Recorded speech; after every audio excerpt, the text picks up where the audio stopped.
In today's episode of the B2B Podcasters Show, I discuss with Steve Whittington, who is the president of Roadmap, a sales and marketing agency that helps small to medium-sized B2B companies to scale in Western Canada. Steve is also the host of Driving Growth, a go-to-market podcast that serves the exact same client base. During our conversation, we talked about why Roadmap only produce ungated content and still generate inbound leads from it, why he gives credit to positioning for the success of both his agency and his podcast. He also shared the 4 most common red flags behind underperforming go-to-market strategies and so much more on customer understanding.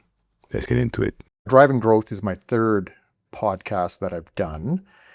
And I started doing podcasts back when I was in charge of a light industrial trailer division. And I thought there's nobody in this space. We really dived into dominating digitally in this space because it was a very traditional industry where folks weren't even putting stuff online. So we really dove into that. We got very social. We blogged. We put videos on YouTube. I had videos on YouTube that where I'm talking about a trailer and 32,000 to 50,000 views. Who wants to watch a guy like me talking about a trailer? But because nobody was doing it, we just absorbed the space. So I thought, well, let's get into some long form content and start a podcast. So we called it Trailer Talk. And we interviewed our manufacturers, so we get insights about how they build the units and the applications of it. So very, very tactical, practical type use cases. And I gotta say, it really picked up steam because again, there was nobody in the industry that was doing it. So what happened from that? Direct sales were attributed. At the time, I was division manager and vice president of sales and marketing for Flaman Group of Companies. We had 11 short line dealerships, and people would come into these dealerships across Western Canada and ask for Steve because I was on the podcast. Well, clearly I wasn't at all the dealerships at all times. Where's that Steve guy? That kind of thing, right? They saw me in the videos, they podcast. So lots of direct sale attribution occurred. So that's great. Check the box, lots of ROI. Tons of learning for a sales team of 50 people. They could listen to the podcast and get skilled up on the manufacturer and all that kind of stuff. So lots of great stuff there. And then beyond that, what it did was it gave us opportunities to expand our brand. So I became keynote speaker for the industry because we're doing all this kind of stuff as a thought leader. So we did that stuff back in, 2010, 2012. So early days when we kicked that off, and it was a limited series. I think it capped out at probably 26 to 30 episodes, but it really served its purpose. It was there, long form content, indexed, there forever, and people still reference it to this very day. So a great experience. But then I got onto my next podcast was kind of a personal mission. I was really exploring how important small to medium enterprises are to the North American economy. And it's shocking, the stats. 99.4% of all businesses in Canada are small to medium enterprises, and that mirrors into the US. 90% of private employment is with SMEs. And they're underserved. So I dove into asking business leaders about how they were showing up, what their struggles were, and this was just a complete personal mission, which led me to form Roadmap, the agency that I am now, which serves those SMEs because I got obsessed with that personally, and then formed a professional service firm that could meet their needs. So in a way, unbeknownst to the time, it was kind of customer research that led me to where I am today, many, many years later. So that podcast was, I think in the late 2015, 2019, the late 2010s kind of thing. And now here we are today with Driving Podcasts. So I'm a believer in the impact of what podcasts can do. And so I wanted to do a podcast that could further serve the community that I built online, the customers that we try to help, and give them a resource that they can learn and level up from. And that's been my journey. It's been a long one, and I love doing it. Yeah, nice. It's quite a journey. It's because 2012, and that people still talk about the first podcast. I mean, I find this amazing. really, Yeah, that because was yeah. audio only, pretty terrible recordings. Didn't have a lot of tech, but it's a lot easier to do podcasts now, and but they can be very, very impactful if you understand your audience and what they need, and you're there to serve your audience. So the podcast is really aligned with the agency, like from your guests and everything. All the topics is very you keep that focus. Yeah, so driving growth has one purpose, is to teach people, to explain to people how they can create go-to-market systems for their traditional B2B organizations. There's a ton of information out there to help tech, but it's the popos, the passed over, the pissed off, the folks that don't actually get any support, which is the traditional B2Bs, which are make up the most of our economy still. Like, I mean, there's a lot of flash in the plan about tech, and that's great. We need that for innovation and driving, but the other folks on the ground, the regular folks like myself, we need support on how we actually apply these learnings. So I'm taking the best tactics from software as a service and applying it to traditional manufacturers, traditional service firms, like engineering firms, accounting firms, stuff like that. Folks that are in that traditional space serving other businesses and teaching them how to create a go-to-market system so they can then have predictable revenue and turn their business into a revenue factory. I see. I think that there's something very interesting that I found about your podcast is that you made it clear about the positioning.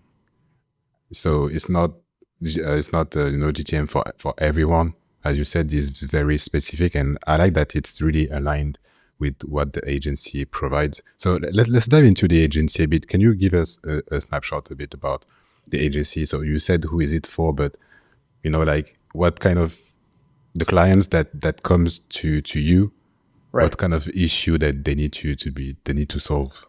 Yeah.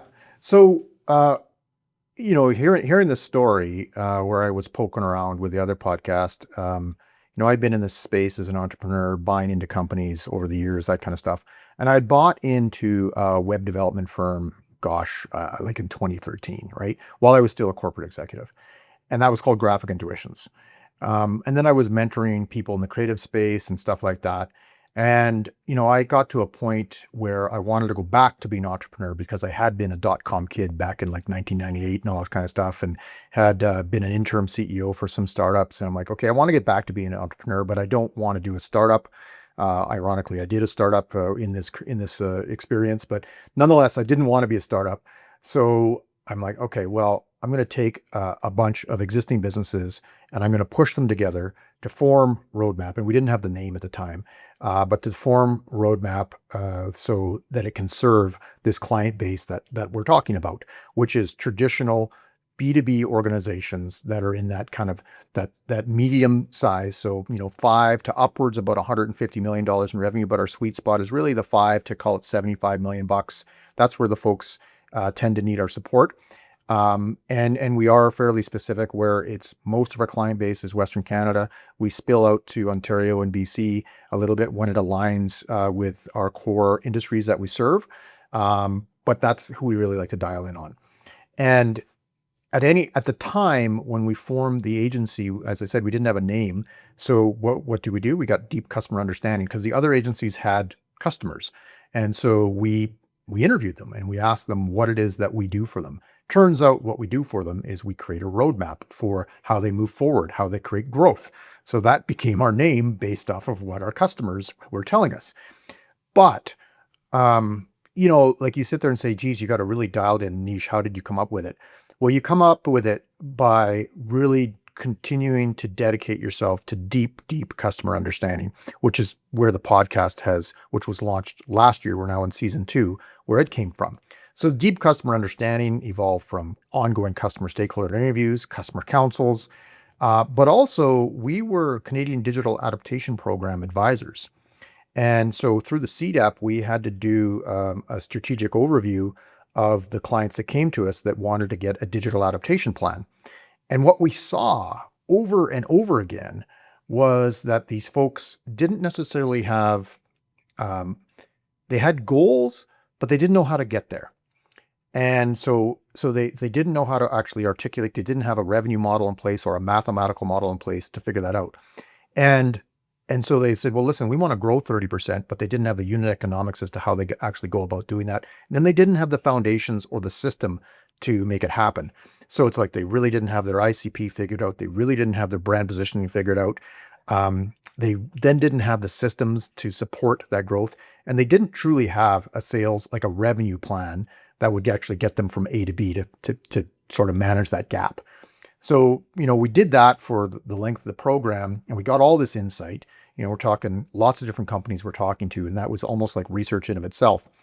Um, so that gave us that insight as to who we needed to serve. So then what further happened is, like, we always commissioned customer understanding, but I wanted to do it different.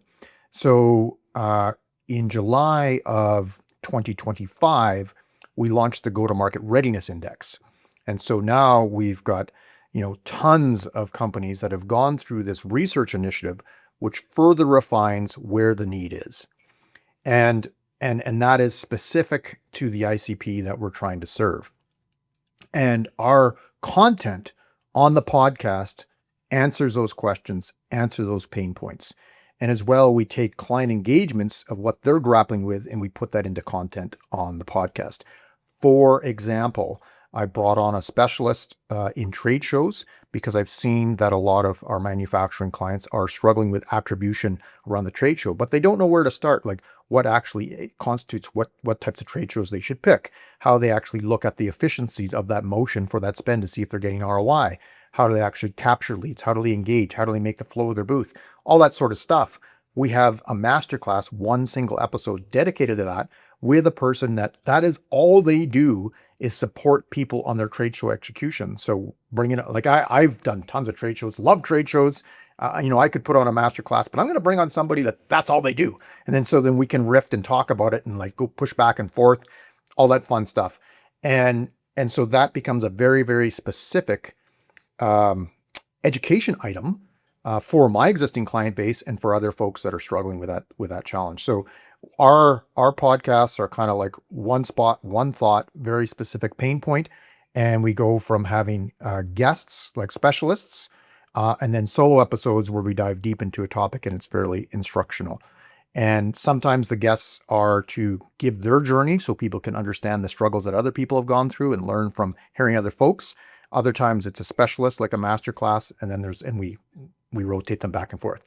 And so that's a long answer as to, how we specialize, how we've got there. But the fact of the matter is that this doesn't happen overnight. You have to keep at it. You have to keep diving deep. You have to keep doing. Customer understanding is a mountain with no top. You can't stop because your customers evolve, their needs evolve. I mean, how do we create AI infused GTM? That's the next challenge for a lot of these traditional B2B folks that honestly, all they're doing right now is maybe doing the odd prompt in ChatGPT, and that's it. They're using AI at best as a thinking partner. It's not systemized. It's not actually automation. None of that stuff. That's the next opportunity, how we have to continue to evolve and understand our customer. Anyway, long answer, but that's why we created a podcast to amplify the lessons that we learned for the industry that we serve. So if they want to work with us and if they need us to support them, great. If not, I just want to keep serving the industry because that'll make us better for the clients we have. Yeah. There's a lot of interesting that you said. At one moment you talked about how important the positioning is, the positioning, who's your niche.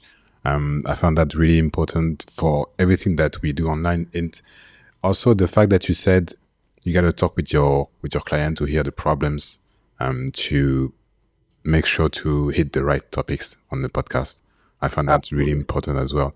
And so, yeah, lots of interesting stuff that you said. I'm curious to know, because between positioning, branding, for anyone maybe who wants you to talk to you after or someday, if they keep putting stuff to maybe to later, what would be the first brick to get started to make sure that at least they're going in some good direction? Honestly, the first step is free except for about 20 minutes of your time. I would challenge anybody listening to this that wants to determine what they need to do next to amplify their go-to-market system and to amplify their growth or to understand their gaps is go sign up, participate in our ongoing research for our go-to-market readiness. And what will happen there is you'll get interviewed, and then you'll get an individualized report. And on top of that, you get we're going to do this. This is a 2025 one, but there'll be a 2026. You get ongoing benchmarking to see where you're doing. But the fact of the matter is that individual report really gives you a lot of things to focus on. And then again, pun intended, folks that do that, they now have a roadmap as to what they can focus on to address the gaps in how they're trying to do their go-to-market.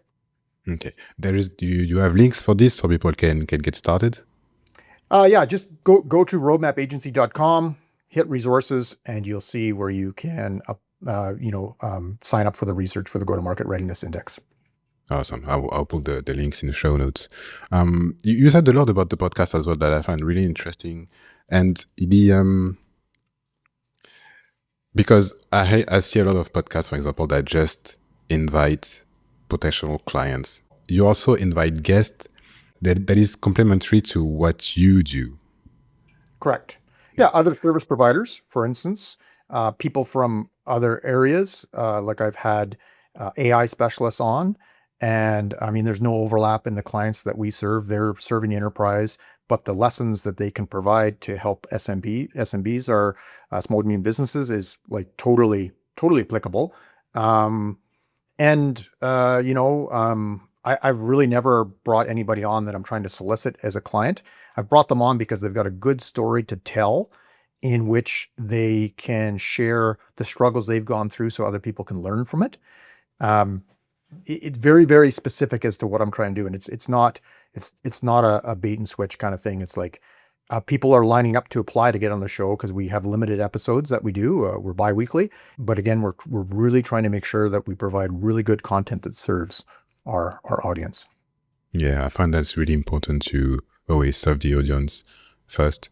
So I completely aligned with you. I'm curious to know how these potential guests hear about your podcast. Is it your distribution or you do something So specific? we push a lot of clips out on social, and I've got a fairly robust following on LinkedIn. We've got a fairly robust following on Instagram and with Reels. We are finding that people are listening to the episodes and sharing them. So dark social's happening. And we're just letting it organically grow. We boost the odd post, but I'm not about getting a massive audience. If I have the right people listening, I don't need hundreds of thousands of people listening to my podcast. I need 1,000 right people listening to my podcast, which I already have. And those folks that I'm educating, some of them will want to work with us because they like what we're doing and they learn about us and they feel like we can amplify their efforts and there'll be good alignment. And that's what we're here to do. Yeah. LinkedIn seems obvious to me because that's where the most B2B is. But I'm curious to know what's the reason behind exploring the other platforms? We have a presence on those platforms, so we push out roadmap content on those platforms, and just because you never know where. Well, you do know. Like we know some of our clients are more on Instagram than they are on, say, LinkedIn, and so we can reach them that way. YouTube is another place where we reach them. So we push out the content. We distribute Facebook, Meta, LinkedIn, and YouTube are the primary channels that we distribute on. And then, of course, our internal email, it goes out to our client base and our subscriber list, that sort of thing. Okay. And so it's like you talked about short clips. It's for example, for one episode, how many clips do you publish roughly? Generally, we do about 3, but it could be upwards of 5 if there's enough content that creates value. Okay. Yeah, I see. Because I've had other guests that as well, they post several times for the same episode. And I find this interesting because usually when I look for guests on LinkedIn or stuff like that, I see a lot of people that post only once about an episode. And I found this way really hard to reach the right audience when you promote every podcast only once. So yeah, I find this really, really interesting. And how big is the team? Is it, did you say we? How many are, like, is there one person behind the distribution and everything? Or is many Yeah, people? we have a marketing coordinator that does all that. I've got a producer that also supports with creation of the content. But yeah, it's those two folks. And then our team will, the folks at Roadmap Agency, they'll hop on and share on their own profiles and stuff like that when it aligns with their personal brand. So if I'm doing a topic on, say, CRM, my HubSpot implementer and my top developer potentially will jump in on that because it makes sense with their personal brand. If I'm talking about how to turn your website into a lead magnet, well, then, my director of design and web development, he'll jump on that sort of stuff. So we also will cross promote within our personal networks when it aligns with personal brands. Okay. You said link magnet. You got me on this. How do you, what do you do for the link magnet? Because I find this really important for the listeners who are ready to move forward, so that there is at least something that they can, take away, or a resource they can do. So what do you usually do for your episodes about this? It's interesting. As a sales and marketing agency, the big thing is, hey, you should have lots of lead magnets. At the end of the day, we believe that we're here to support and educate. Our content is ungated as a result, because nobody likes to have to go in and download something and then get hammered by a SDR that's calling you right away. We believe that if our content is good enough and compelling enough, that will invoke an action for people to reach out, and it does. And so I'm here to serve, I'm here to educate, and I'm here to hopefully help the industry rise and get better and more productive in how they do their go to market. And if folks are so compelled that we can support them in that journey, they'll reach out, and they do. Yeah, makes sense. Makes sense. It's true that these days a lot of lead magnets everywhere, and I didn't have this thought in mind that there would be that they know that there is SDR that would come in, and usually they prefer non-gated. So is it something that you tested, like the gated versus non-gated, or it's just something We that you have have in gated mind? retest back and forth. But I gotta say right now, it's more of a philosophy. And I'm of the opinion that, again, if we serve an audience appropriately, our faith will be rewarded. And so that's what we're doing. Yeah, I see. I see. So we went back and forth between what Roadmap does and what the podcast does. I want to go back again to what Roadmap does, because I had a question and that I really wanted to ask you. Is I would say a lot of companies, they're not really see that there is a GTM problem, like that there is a problem with the positioning, or a problem with the branding, or a problem with the niche. Are there any red flags usually that people don't notice, that would explain, what you do? Like the fact that there are some red flags that people don't know, that explains the reason behind their struggle with their revenue, for example, why their revenue is unpredictable. Right. So if you're a CEO, president, VP, VP of sales, sales manager, all that kind of stuff, your red flags as to whether your go-to-market system is scalable, repeatable, and predictable come down to, do you know the revenue that you're going to get that is appropriate for your sales cycle? So for instance, if your sales cycle is 90 days, do you know the revenue that's going to happen next quarter? Do you have a fairly good line of sight as to what that will look like? If you don't, that's a red flag. Do you truly know who you serve best, who you make the most money off of, who is the easiest for your organization to serve, and what it is that you do and the pain points that you solve? Do you have that deep understanding? If you don't, you're kind of probably doing a shotgun approach, and you're hoping, you get what you get and you don't get upset as to what it comes for customers that come to you. So again, another red flag.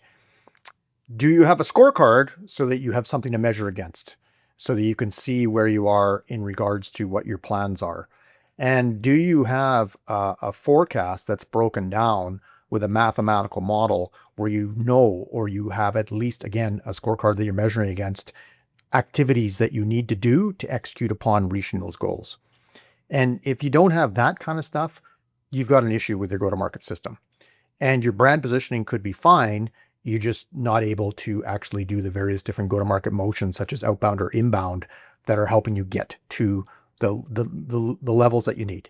So start with that kind of stuff Think about that. And those would be red flags that you might need to do some work on your go-to-market system. And another one that's really common is marketing sales a silo and customer experience. Are they all silos? They work independently, have different leaders, or it's like, one person does this, one person does that, one person does that. They need to be the revenue team. They need to work together as one team, one set of goals, which is around how do we actually create growth for this organization? How do we land and expand? How do we actually keep these reoccurring revenue back? Not renewals like subscription, but reoccurring revenue. Keep these accounts coming back. Do you actually have a revenue team, or do you have a bunch of people siloed doing their own thing, marching to their own beat? And those are the flags that we see over and over and over again. Yeah. And so you would advise to start to look in the first place with the customers first, like knowing the customer. That would be the first thing that you would advise. That's what we always like to do is get customer understanding, tier your existing accounts so you can understand who's best, get your strategic, your growth and your transactional accounts sorted out so you know who you should be focusing on. And then from that, when you have deep customer understanding, that's gonna ask the questions: what is it that we do for them? What's the impact that we make? How do we do it? And so you'll get really clarity on what it is that you do for the customer, which will help with your brand positioning. You start there, always start with customer understanding. I would say back up to have goals in place and put a mathematical model in place, and then dive immediately into customer understanding. And then you'll start to actually build out the system. Yeah. You would recommend to interview them, the clients? So if you're a CX professional listening to this, which I am a certified customer experience professional, you can build customer understanding with ideal client profiles and personas, which is the buying committee within those ideal client profiles. You can build that based off of your company data and talking to your sales team and anybody that interacts with the customer, because that's all voice the customer stuff. They're, hey, this is what we hear the sales or our customers saying. Even folks that are sending invoices and the feedback that they get from accounting, that sort of thing.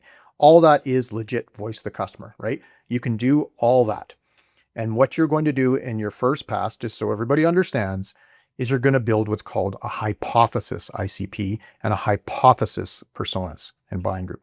Because what you want to do is what you've written down is you now want to validate it. The beautiful thing is with tech today, it's pretty easy to validate. Start recording conversations so that you can feed that back into your model and say, okay, this is when we were talking to these 15 clients when we we're pitching them. Here's what we heard. Does this line up with our buyers committee and our ICP? So you can create your hypothesis, then you have to validate with real pointed voice of the customer understanding. You can do that with stakeholder interviews, which we still do, which are great things to do because you can ask specific questions to get specific answers. But the voice of the customer is everywhere now. You just have to listen. Yeah, because I see a lot of people on LinkedIn that claim that they have a prompt and ChatGPT or Claude will get some insights, but I find difficult to have an AI that goes to your client's mind to understand. Well, it's going to get they're pulling on a data set that's vast. And the truth of the matter is it's going to start to get you there to build your hypothesis. Maybe it's 80%, maybe it's 70%, maybe it's only 60%. It's definitely probably going to be over 50%. And then you can also feed in some company data to augment what that's being put out, because if you've got some data sets, you've got some call recordings, if you have your accounts tiered, that sort of stuff, feed it into AI, give it the format, you'll get some quick customer understanding. However, whatever you produce is still hypothesis. You have to validate with real conversations. And I got to say, actually talking to your customers, people don't do it as much as they should by any means. It's never a bad thing. Never, ever. I've never been punished for talking to my customers. Yeah. Makes sense.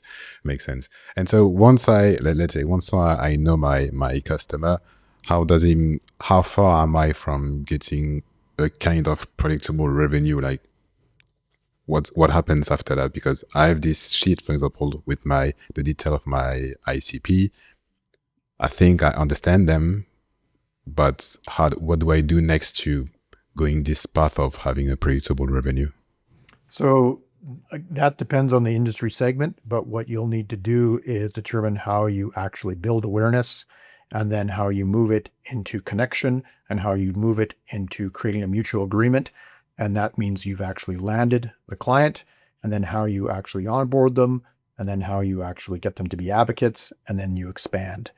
And so how you build that awareness will be specific on a per industry basis or even per company basis. And then how you actually get those connections and conversations again will be specific. So sometimes it's a matter of you just have to make sure you're in the right rooms, which can be trade shows. And then you have to capture those conversations in a CRM so you can get that information.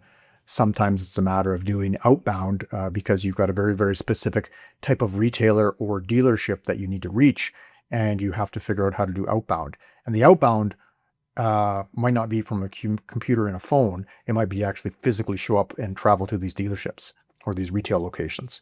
So you'll have to figure out what that looks like. And you know, it's going to be a combination of inbound and outbound. But what you want to do is make sure that when you put these motions in motion, that you have all your various assets pretty tidied up. Again, it's a mountain with no top. You have to continue to refresh your website, because if you spark their interest, they're going to look at your LinkedIn, they're going to look at your website, they're going to look at wherever they can find information about you. And if it's incongruent, that's a red flag for them. And then it's something else that you have to overcome. So yeah, you get deep customer understanding, which should tell you how to connect with them. And then you start to build the motions around building those connections. Awesome. Get it. Lots of info. Is there a resource or that people could get started on this? Yeah, as I mentioned before, participate in the research, the Go-to-Market Readiness Index. Also, we have a Revenue Factory toolkit that you can download and truly understand what your current cost of growth is, and truly understand what your current cost of retention. And when you get those primary ratios figured out, you can then actually start to make more decisions about how you're going to resource those two functions. And let me be clear on this. When you're a B2B business, a traditional B2B business, you have a book of reoccurring revenue. How are you resourcing that? What are you doing on that to actually maintain that business, to grow that business, and so you can expand it? And so you want to know what your cost of retention is so you can see how you have to resource that and what you're actually doing. And then you want to look at what your cost of acquisition is. What is your true customer acquisition cost? This is not your cost per lead from advertising. This is advertising, trade shows, wages, software platforms, all the stuff that goes into acquiring a customer will give you a true cost as a percentage of your free cash flow. So not off of revenue. You have to understand how much this is truly costing you off your free cash flow, your gross margin contribution. When you get that, then you can start to think about what you're doing that's efficient or not efficient. So for instance, if you're spending six figures, here in Canada, some people do this kind of stuff. If you're spending six figures sponsoring some sort of sporting event, and it's not getting you any attribution, that goes into your cost of growth. You might want to eliminate that buy because it's very inefficient and you can't afford it when you look at the numbers objectively. Awesome. I'll put the link in the show notes for the listener. Yeah, all that's ungated downloads. So go have fun. Yeah, awesome. Well, it's been great conversation. I've learned a lot, especially for the go-to-market, because customer research is obvious, but I hear a lot of people that just say, you need to understand your clients. And my question is always, yes, how? Mm-hmm. So I'm glad that you broke down, because I find this part really, really important. Especially, and also the way that you process with your podcast, because we didn't touch on that, but even, for example, I went on your podcast on Apple Podcasts, and it says roadmap. Like the name roadmap is there. I see a lot of podcasts where there is absolutely no mention to the business, but I hope to see people coming from the podcast, and I'm like, but how? It can't happen, So lots of stuff that you do that I found absolutely great. And it was really, really, really great to talking to you. For anyone who wants to have a word with you, to where can I find you? The best place is connect with me on LinkedIn. So Steve Whittington, just find me there. You can DM me there. That's one spot. You can go to our website, roadmapagency.com, and you can book a meeting, and I'll get booked, or one of our other folks will get booked, but it'll get to me that way. And listen along on driving growth. And we have lots of folks that listen, to 10 episodes before they reach out. And what's beautiful about that is they now know the system and they're ready for it. And those are the folks that I like to work with. Yeah, awesome. Well, Steve, it's been a pleasure. Thank you for coming on the show. It's been a ton of fun. Thank you.